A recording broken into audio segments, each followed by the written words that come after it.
as a dealer group, we have 3 different exotic and sports car dealerships.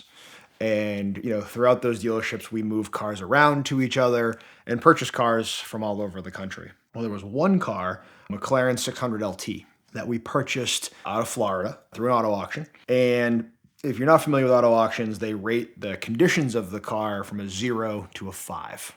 Well, this particular car had a 4.8 condition report. We call it a CR. A 4.8 CR usually means maybe it's got a nicked wheel, maybe it needs a tire or two, maybe there's a scratch or a ding, but generally the car is as close to perfect as possible. Really anything over 4.5 is close to perfect as possible. Purchase this car, clean Carfax, clean auto check, no problem.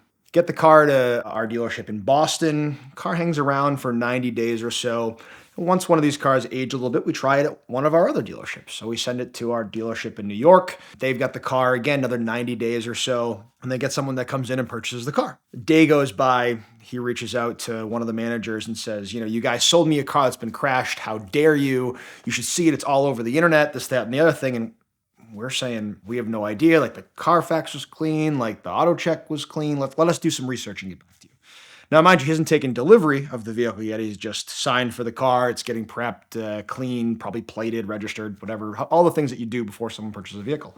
We start doing our research, and the owner of our dealer group said, Chris, I need you to figure out what's going on with this car because this is going to cost us a lot of money. Turns out that the car was on VINwiki. Pull up the VINwiki app, I put the VIN in, and there is video of the car with the airbags popped, the entire nose, front end, side of the car, rear end of the car, totally destroyed.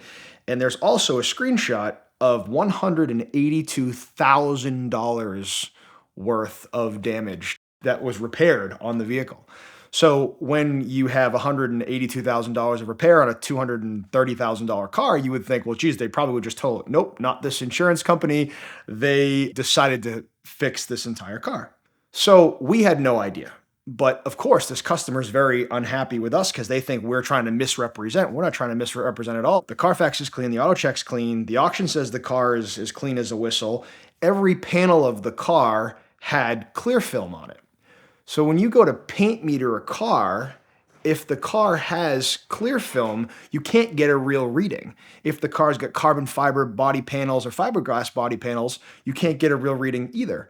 So all of these newer cars that are carbon fiber, fiberglass, all these things, like a paint meter is not going to help you. And on top of that, even with clear film on the car, that's not going to help you either. So as far as we know, everything's fine about the car, but pretty much other than the roof, the driver's side door, and the driver's side rear quarter panel, every piece of this car has been replaced. So I start doing some more digging around the internet. After I found the car on VINwiki, I reached out to the YouTuber that did the original video on the vehicle, and within an hour, he sent me the full write-up of the $180 some odd thousand in damage that his insurance company repaired on the car. As soon as he got the car fixed, he went to some exotic car dealer in Florida and sold it to them, who then sold it at auction shortly thereafter. We went back to the auction and we said, here's all the evidence. We understand we are outside of the 10-day arbitration window, but the car was totally misrepresented, both by the dealer, the auction, and now it's being misrepresented by us. And it's going to give us a bad name, and we just don't sell cars like that. We try to sell the nicest cars, the cleanest cars. We try to make sure our customers are happy. And when you're dealing with some of these high-end dealerships, that's the type of clientele that you deal with. They expect that, and you have that kind of reputation. The auction was really gracious in taking the car back. I don't believe the selling dealer is being so gracious in taking the car back because they're claiming exactly like us, well, we didn't know. But as you probably know, once that dealer-to-dealer transaction happens, there's really no recourse. It's not like selling it to a consumer where something was misrepresented. It's just the car's sold and gone. We're really lucky that we have a great relationship with 20 some odd dealerships in our group. We sell a lot of cars through them. They sell a lot of cars to us, that they decide to take the car back, and they're going to be the ones to take it on the chin for the difference in the value of the car.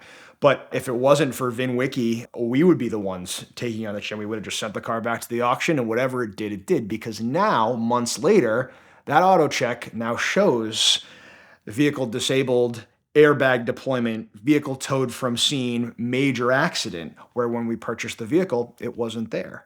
And every single time we purchase a car now at the auction, you need to run it through VINwiki, Carfax, AutoCheck, and Google the VIN. Doesn't matter what it is, but you need to do that, especially some of the higher end cars, because it's not the first time that something wasn't disclosed, whether it be from the auction or the selling dealer. So we need to make sure that we're watching ourselves. And a lot of times people say, hey, car dealers are all bad.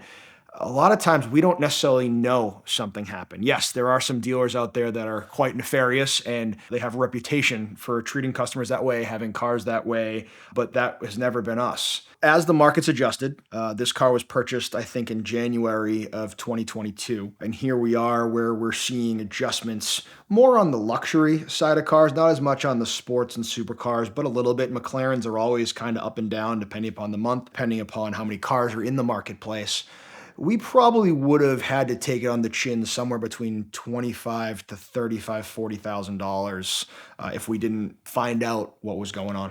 It was a really high-spec McLaren 600 LT.